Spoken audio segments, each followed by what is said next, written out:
कलावती ने कहा एक नारी जो मंदिर जा रही है या मंदिर से आ रही है, शिव जी को जल चढ़ाया, उसका स्पर्श हुआ, स्पर्श होने का जो शरीर में बल आया है, स्पर्श हुआ वो में इस घंटे राम जी के मंदिर जाओगे, राम जी का स्पर्श नहीं कर पाओगे। बमलेश्वरी माता के मंदिर जाओगे, माता बमलेश्वरी का स्पर्श कर पाओगे क्या? जम के बोलो जरा। नहीं। कृष्ण भगवान के मंदिर जाओगे, उनका स्पर्श नहीं कर पाओगे। और केवल एक देव अधिदेव महादेव ऐसे हैं जिनके पास जाओगे तो बेलपत्री चढ़ाओगे तो स्पर्श तो हो ही जाएगा, पानी चढ़ाओगे तो स्पर्श तो हो ही जाएगा, उसके द्वार पर पहुंचे हो तो उसका स्पर्श हो रहा है, केवल एक देव अधिदेव महादेव। तो जब भगवान शंकर को जल चढ़ाया जाता है, जब भगवान शंकर को बेलपत्र चढ़ाई जाती है, जब भगवान शंकर को एक चावल का दाना चढ़ाया जाता है, जब भगवान शंकर का कोई व्रत करा जाता है तो उसका स्पर्श हो जाता है। स्पर्श हो गया मतलब 24 घंटे शंकर भगवान के शरीर का जो बल है, शिव जी के तप का जो बल है, वो 24 घंटे तुम्हारे शरीर में आ जाता है। शरीर क्या 24 घंटे।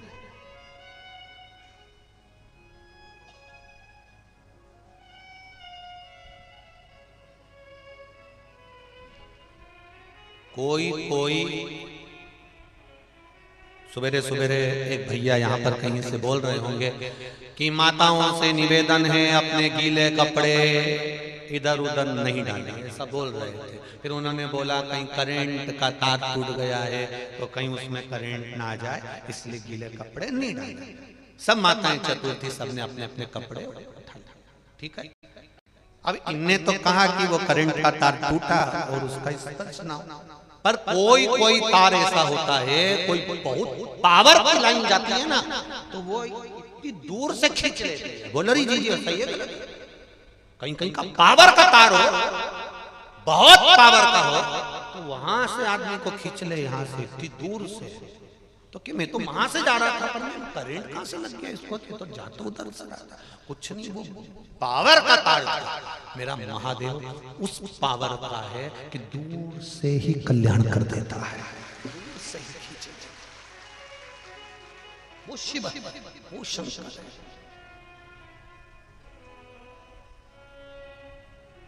दशोहर ने, राजा दशोहर ने हाथ का स्पर्श करा, रानी से पूछा कि मेरा शरीर जल क्यों रहा है, मेरे शरीर में इतने छाले कैसे पड़ गए, मेरे शरीर इतने तप क्यों रहा है। रानी कहती है मैं शंकर के मंदिर से शिवालय से आ रही हूँ, आपने मेरा स्पर्श कर लिया, मेरा व्रत था, साधना थी, मेरा तप था, मैं भगवान शिव की भक्ति में लगी थी और तुमने मेरा स्पर्श करा है, इसलिए तुम्हारा शरीर जल रहा है। अब मैं क्या करूं?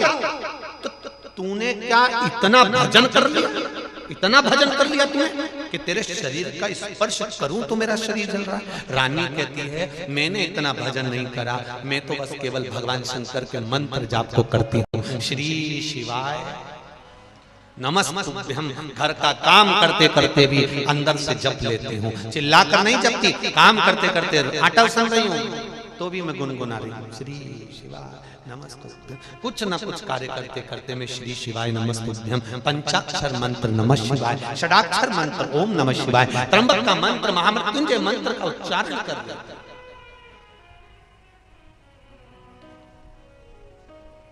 तो क्या भगवान के मंत्र का इतना फल है?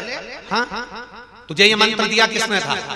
एक बार में शंकर भगवान की पावन कथा वट वृक्ष के नीचे शिव की कथा दुर्वासा ऋषि कह रहे थे, उन दुर्वासा ऋषि की कथा को सुनने के लिए मैं चली गई और कथा में जाकर बैठ गई। जब मैं कथा में जाकर बैठी तब दुर्वासा ऋषि ने इस मंत्र का जाप व्यासपीठ से कर दिया, वो मंत्र मुझे मिल गया। फिर मैंने उस मंत्र को कभी नहीं छोड़ा, जब तक मेरा मन पड़ा उस मंत्र को जपती रही। उस जप के मंत्र का फल ये हो गया कि मेरे शरीर से भगवान शंकर का एक आनंद प्राप्त हो गया, शिव का एक आनंद प्राप्त हो गया। अब मैं क्या करूं, मुझे क्या करना है?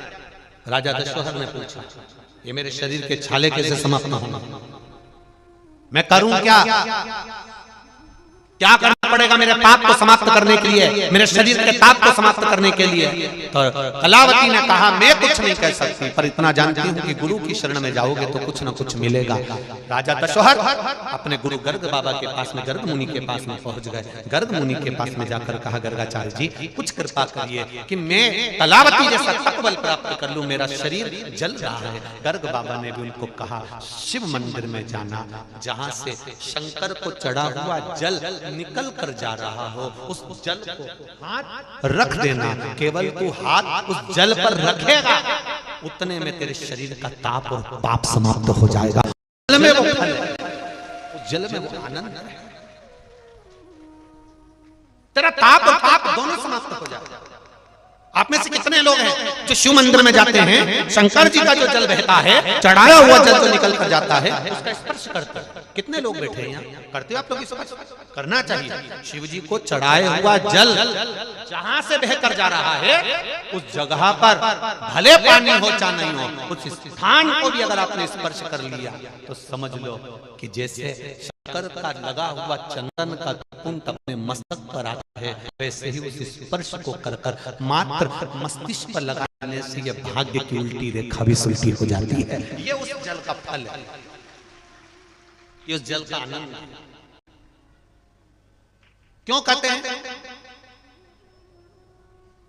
बच्चा जब जिद्दी रहता है, बच्चा जब रात्रि में बहुत ज्यादा रोता है, बच्चा जब पलंग पर बिस्तर पर गंदगी करने लगता है तो माताएं दवाई देती हैं, समझाती हैं, सब कुछ करती हैं, पर वो बच्चा जब तक ना जाने क्यों रात को रो जाता है, क्यों चमक जाता है, ना जाने क्यों रात भर रोता है, चिड़चिड़ करता है। क्यों? इसको मैंने खिला दिया, सब कर दिया, उसके बाद भी ये चिड़चिड़ करता है, फिर भी रोता है, फिर भी ये गंदगी करता है, सब कुछ कर दिया तो भी गंदगी करता है। इसको 2 बार मैं रात्रि को उठाती हूँ, वॉशरूम कराने ले जाती हूँ, फिर भी ये गंदगी कर जाता है। उसका कारण हो सकता है कुछ हो, पर एक बेलपत्री शिवजी पे चढ़ी हुई, एक लोटा जल चढ़ा हुआ, पानी बहता हुआ, जब उस जलाधारी यहां से नीचे गिर जाए और गिरकर जब उस छोटा सा नाली जैसा बना होता है ना, उसमें से पानी बाहर जा रहा हो, तब उस जगह पर हाथ से उस स्थान को थोड़ा सा रोक लो और वहीं से 4-6 बूंद उस पानी को लेकर आ जाओ। वही पानी उस बच्चे के होठों पर लगा दो या उसको पीने के लिए दे दो। वो बच्चा धीरे धीरे बिस्तर पर गंदगी करना बंद कर देगा। जिद्दीपन उस जल में इतना फल होता, ताप और पाप दोनों शिव के चढ़े हुए जल से ताप पाप दोनों चले जाते, आपका ताप और पाप दोनों समाप्त हो जाते। कितना सुंदर भाव कहा। और आज तो महापुराण की कथा में आप सबके लिए बड़ी सुंदर बात कहना चाहेंगे। जिसके शरीर में कहीं गांठ पड़ रही हो, चाहे वो बच्चादानी में हो, चाहे वो चेस्ट में हो, चाहे कहीं पर भी हो, शिव जी पे चढ़ा हुआ जल जब हाथ में झेलो, हाथ में जब झेलो, तब उस समय पर या तो पंचाक्षर या श्री शिवाय नमस्तुभ्यं मंत्र का जाप करते करते लेकर शिव जी की चढ़ी हुई एक बेलपत्री को लेकर शंकर भगवान के मंदिर के ही बाहर वीरभद्र का नाम लेकर, मणिभद्र का नाम, वीरभद्र नहीं मणिभद्र का नाम लेकर, जो भगवान शंकर के गण हैं, दरवाजे के द्वार पर हैं, मणिभद्र का नाम लेकर दरवाजे के बाहर बैठकर उसका आचमन कर कर उस बेलपत्री को वहीं पर खाना चालू कर दो। भले हफ्ते में 2 बार खाओ, धीरे धीरे गांठ गलना प्रारंभ हो जाएगी। मणिभद्र का प्रभु आपके दरवाजे से कोई खाली नहीं गया। आप जिसको पकड़ लेते हो उसको तार देते हो, आप खाली नहीं।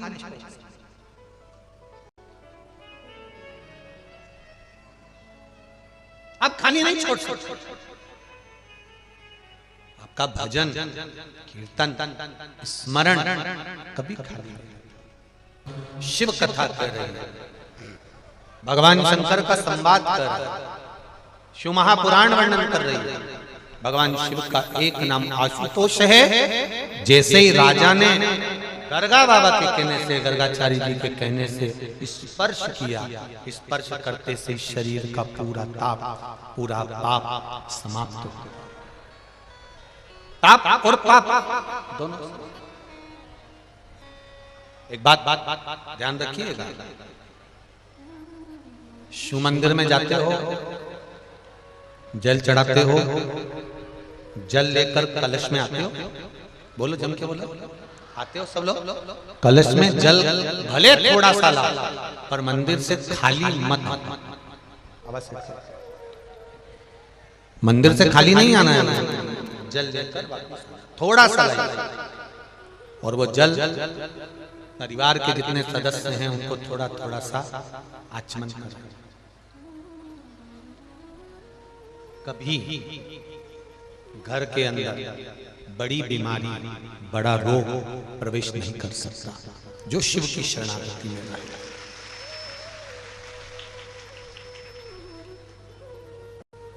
कल एक कथा चल रही थी, आपको स्मरण होगा, इंद्र और कुबेर, जिन्होंने देवदेव महादेव को बीच रास्ते में बैठा हुआ देखा और वज्र उठा लिया था शंकर भगवान को केवल हटाने के लिए। पहले तो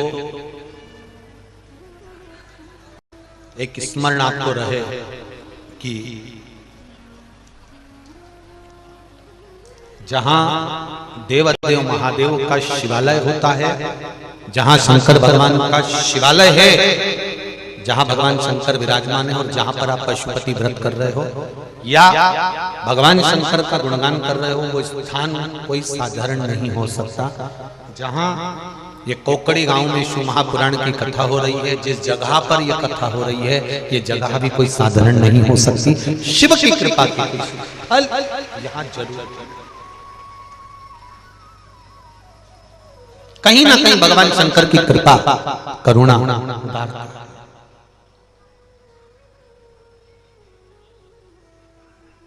शिव तत्व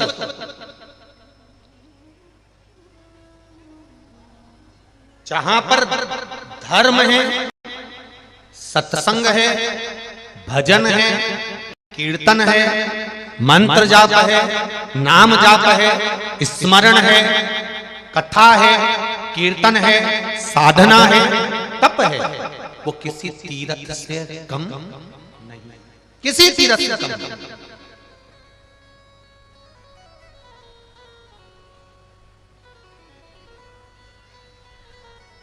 वो जगह किसी तीर्थ से कम नहीं है।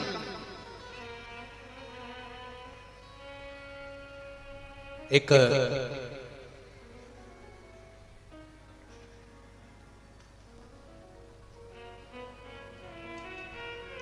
झारखंड में एक स्थान संवेद शिखर, जहां पर जैन धर्म के 24 तीर्थंकर हुए हैं। उन 24 तीर्थंकर में से 20 तीर्थंकर मोक्ष को पाए हैं, वो संवेद शिखर में, झारखंड की उस पावन भूमि पर,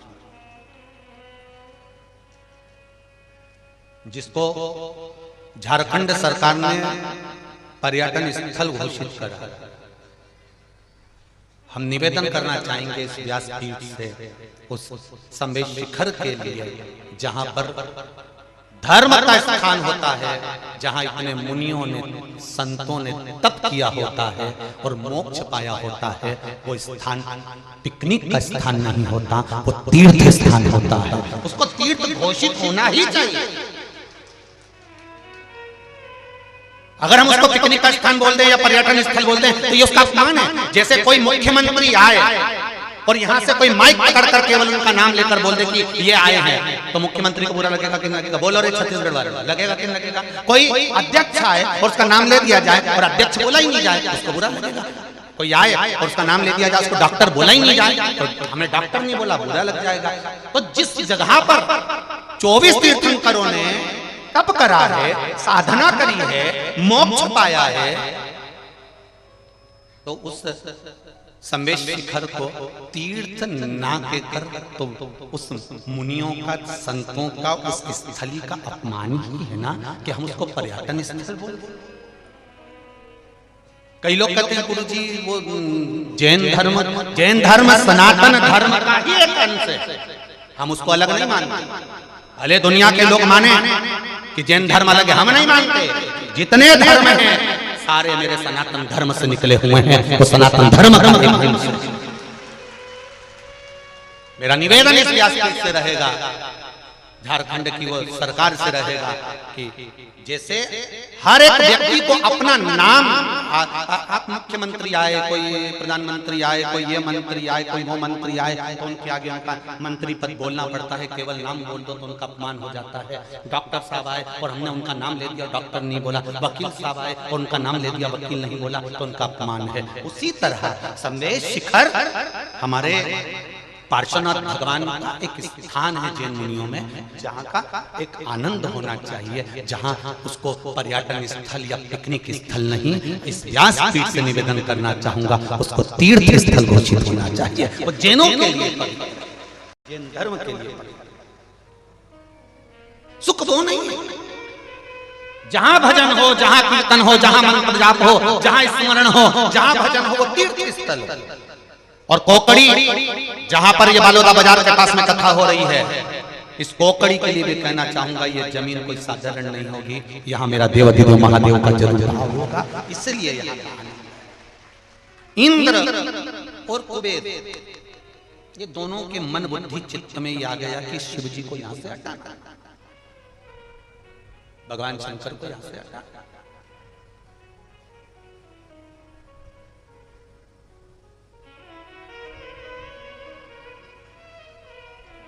इंद्र ने कहा कुबेर से, हटाओ इसको यहां से। शिव जी तो अपने तप मुद्रा में लीन थे, भगवान शंकर अपनी साधना में लीन थे। भगवान शिव अपनी तप साधना में लीन है, भक्ति में लीन।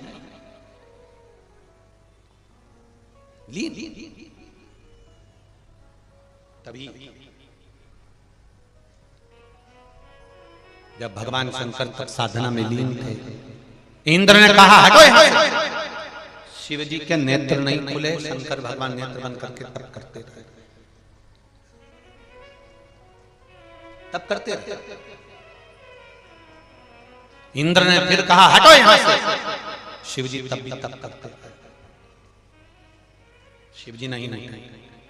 कुबेर ने कहा मुझे लगता है कि ये ऐसे नहीं उठने वाले हैं, जरा विचार करिएगा। जितनी बार इंद्र का सिंहासन गया है, जितनी बार इंद्र की कुर्सी गई है, जितनी बार इंद्र की सत्ता गई है, उतनी बार मेरे देवाधिदेव महादेव ने इंद्र को वापिस कुर्सी पर और सत्ता पर बिठाया है, वापिस बिठाया। जितनी बार इंद्र की सत्ता गई, जितनी बार इंद्र की कुर्सी गई, उतनी बार इंद्र को सत्ता में वापिस देवाधिदेव महादेव बिठाया। मेरा महादेव, मेरा शिव, मेरा उभरदाना, मेरा शंकर, मेरा कृपालु, मेरा दयालु, मेरा शंभु किसी को खाली नहीं रखता। क्यों खाली रखता?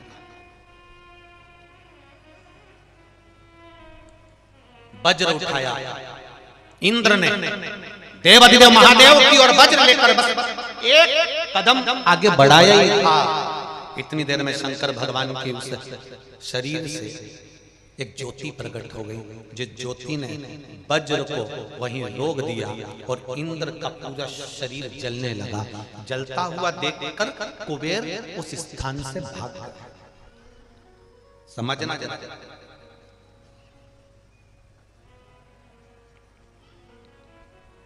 दो, एक हंस और एक कौआ, दोनों मित्र बन गए। कौए ने हंस से कहा मुझे भूख लग रही है, कुछ खाने को दे। हंस गया, मोती लेकर आया, मोती उसको दे दिया। कौआ कहता है मोती कैसे खाऊंगा, मेरी चोंच में जाएगा, मैं ये मोती नहीं खा सकता, मुझे तो मांस के टुकड़े ला कर दो, मुझे मांस के टुकड़े ला कर दो, मैं ये मोती नहीं खा सकता। हंस कहता है मैं मांस नहीं ला सकता। कौवा उड़ा, हंस को भी साथ लेकर उड़ा और कहा चल अब मैं जहां रहता हूं वहां चलते हैं। शमशान पहुंच गए, बड़ के पेड़ पर कौआ और हंस बैठ गए। हंस ने कहा मुझे भूख लग रही है। मरा हुआ कुत्ता पड़ा था, जहां से मांस का टुकड़ा उठाकर कौआ लेकर आ गया, ले खा लिया। हंस कहता है मैं ये गलत नहीं खा सकता, मैं गलत नहीं खा सकता। कितना नियम पक्षियों का होता है। कौआ मोती नहीं खा रहा, हंस मांस नहीं खा रहा, शेर कभी घास नहीं खाता। कितना नियम है पशु पक्षी का, कितने नियम से चलते हैं पशु पक्षी। केवल एक मनुष्य ऐसा है जिसका कोई नियम नहीं, जो मिल जाए वो निपटा जाए, जो मिल जाए, जो मिल जाए बस उसको खा जाए। केवल एक मनुष्य, केवल एक कौआ बोल रहा था, मांस का टुकड़ा नीचे गिरा, एक राजकुमार पर गिर गया। राजकुमार को क्रोध आया, उसने धनुष उठाया, बाण उठाया, छोड़ा छोड़ा, कौआ भाग गया, हंस को लग गया, हंस नीचे गिर गया। राजकुमार ने कहा मैंने कौवे को मारा था, तुम्हें लग गया। हंस कहते हैं ये संगत का असर है, मैंने गलत व्यक्ति की संगत कर ली थी और वो गलत व्यक्ति गलत काम कर कर चला गया। अच्छा व्यक्ति पड़ा, अच्छा व्यक्ति तड़प रहा, अच्छा व्यक्ति सड़।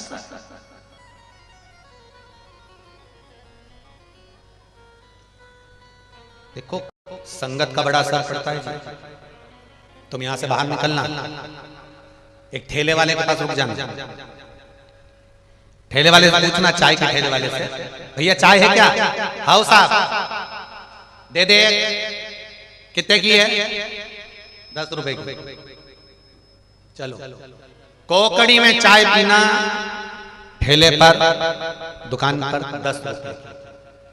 अब तुम चले जाओ बालोटा बाजार, एक होटल पे रुकना, अच्छी बढ़िया कांच माच लगी हुई, एक चाय देना, ये लो। कितने की है? जम के बोलो 20 रुपए। और अच्छी बहुत वीआईपी, बहुत वीआईपी होटल में जा, लाओ जरा एक चाय लाओ तो जरा, ये लीजिए। कितने की है? 50 रुपए। और 5 स्टार होटल में जाओ, चाय में कितने की? 500 रुपए। मर गए। कोकड़ी में तो 10 ही की थी, बालोदा बाजार में 20 की। अच्छी होटल पर और 5 स्टार 500। तो चाय पीने वाले ने पूछा ये चाय की पत्ती वही है कि इसमें बदल गई? जो 10 रुपए की थी वही चाय की पत्ती है, जो 10 रुपए की थी वही दूध है, जो 10 रुपए का था वही अदरक, जो 10 रुपए का था वही चाय, वही इलायची, सब वही की वही है। केवल वो चाय जितनी ऊंची ऊंची दुकान पे जाके बैठ गई उतनी उसकी कीमत हो गई। तुम कहाँ बैठ रहे हो ये तुम्हें मालूम होना चाहिए, तुम्हारी कीमत होना चाहिए। तुम कहाँ बैठ रहे हो, किस जगह पर जाकर बैठ रहे हो, किस स्थान पर जाकर बैठ रहे हो? कहीं गलत जगह बैठोगे, मदिरा की दुकान पर जाकर बैठ जाओगे, भले पानी पी रहे होगे पर लोगों की दृष्टि में आ जाएगा कि ये मदिरा पीता है। बोलो सही है कि गलत है? जुए वाले के साथ में रहोगे तो कहने में आ जाएगा ये जुआ खेलता होगा। मांसाहार वाले के साथ बैठोगे तो कह देगा मांसाहार। भले तुम नहीं करते, भले तुम जुआ नहीं खेलते, भले तुम दारू नहीं पीते, मदिरा नहीं पीते, नशा नहीं करते, पर कहलाएगा यही कि इसने ये करा होगा। और अगर तुम मंदिर में जाकर बैठ गए, कथा में जाकर बैठ गए, तो भी लोग कह देंगे भैया ये तो बहुत भगत है शंकर जी का, ये राम का भगत, ये कृष्ण का भगत, ये शिव का भगत है, ये संतों की संगति करता है, ये असर पड़ता है। जो जो काम करता है उसको उस काम से पुकारा जाता है। अगर कोई दूध बेचता है तो उसको क्या कहते हैं? जम के बोलो जरा, अच्छे से बोलो रे, कोकड़ी वालों, दूध वालों, ठीक है? सब्जी बेचे तो है सब्जी वाला, सोना बेचे तो, बर्तन बेचे तो,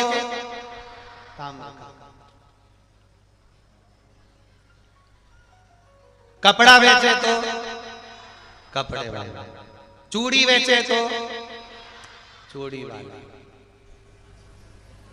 अब देखो कितना असर है। दूध बेचे तो वो दूध वाला हो गया, सब्जी बेचा तो सब्जी वाला हो गया, कपड़े बेचे तो वो कपड़े वाला हो गया, और तुम भगवान के मंदिर गए तो भगवान वाले हो गए, शिव वाले, राम वाले, कृष्ण वाले। ये तुम्हारा असर बैठने से हो। तुम जहां बैठ रहे हो उसका असर शरीर में जलने लगा।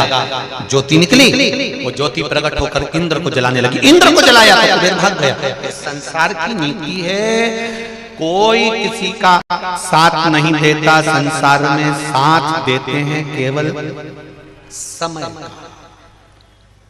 कई लोग कहते हैं मेरे साथ में 50 लोग हैं, कोई कहता है मेरे साथ 100 लोग हैं, कोई कहता है मेरे पास में 1000 लोग हैं। शिव महापुराण की कथा कहती है कोई के साथ कोई नहीं है। जब पूरा वक्त आता है तब किसी के साथ कोई नहीं रहता, अकेले कारागारों में पड़ा होता है और भुगत रहा है। 10,000, 5,000, 500, 200, 20, 50 आदमी मेरे साथ है। कब है? जब तेरा समय अच्छा, समय अच्छा होगा तो 50 तेरे साथ में होंगे। समय बुरा होगा तो वो 50 भी तेरा साथ। समय की अब कितना समय फेर लेता जरा देखिए। कानपुर में 13 जनवरी से कथा होना थी, समय का फेर देखिए। बेचारे वो जो वाजपेयी परिवार ने कथा ली थी, 2 साल पहले कथा ली वो वाजपेयी परिवार ने, उसने पूरी तैयारी कर ली, पूरा टेंट पहुंच गया इंदौर से, कहीं से कहीं नागपुर से सारा सामान पहुंच गया, 200 लेटरिन बाथरूम बनने का सामान पहुंच गया। आखिरी में वो कथा कैंसिल हुई, परमिशन नहीं मिल पाई, और फिर वो कथा इस माइक से बोल दिया गया, इस व्यासपीठ से, कि वो कथा कैंसिल हो गई। और इतने में खबर पहुंच गई महाराष्ट्र में, और महाराष्ट्र के आदरणीय सांसद जी हरिभाऊ जाधव सांसद जी परभणी लोकसभा से, जिन्होंने टीवी पर कथा सुन रहे थे और उनके कानों में शब्द गया कि वहां की कथा कैंसिल हो गई, गुरुजी 7 दिन सीहोर रहेंगे, तो उन्होंने तुरंत दूसरे दिन ही खबर करवाई कि कुछ नहीं, 7 दिन नहीं मिले तो 5 दिन दो, पर परभणी महाराष्ट्र में एक बार फिर शिव शंकर की कथा हो जाए बाबा की। तो होना थी कानपुर में, कथा की परमिशन ना मिलने के कारण वो पहुंच गई वापिस, जम के बोलो, महाराष्ट्र में। फिर शिवाजी की वो पावन भूमि पर वो कथा पहुंच गई, और छत्रपति शिवाजी की पावन भूमि पर 5 दिन की 13 जनवरी से 17 जनवरी तक शाम को 4 बजे से 7 बजे तक आस्था चैनल पर, फेसबुक पर, यूट्यूब पर, और परभणी के उस पावन कथा स्थल लक्ष्मी नगर पाथरी रोड परभणी में ये पावन शिव महापुराण की कथा, जहां पर मेरे हरि विठल के सिर पर शिवजी का शिवलिंग विराजमान है पंढरपुर में, उन पंढरपुर की पावन धरा पर जो चंद्रभागा नदी बहती है, उस चंद्रभागा नदी का पूरा चरित्र सुनने के लिए चंद्रभागा शिव महापुराण की कथा वहां श्रवण करने का मौका मिला। सभी वारकरी संप्रदाय के भक्तों को, हरि विठल के भक्तों को, शंकर भगवान के भक्तों को हमारी तरफ से निमंत्रण, आनंद के साथ में परभणी की चंद्रभागा माँ चंद्रभागा शिव महापुराण की कथा को 5 दिन श्रवण कर अपने जीवन को धन्य बनाइए। शाम को 4 बजे से 7 बजे तक परभणी का आनंद करिए, महाराष्ट्र परभणी की पावन कथा।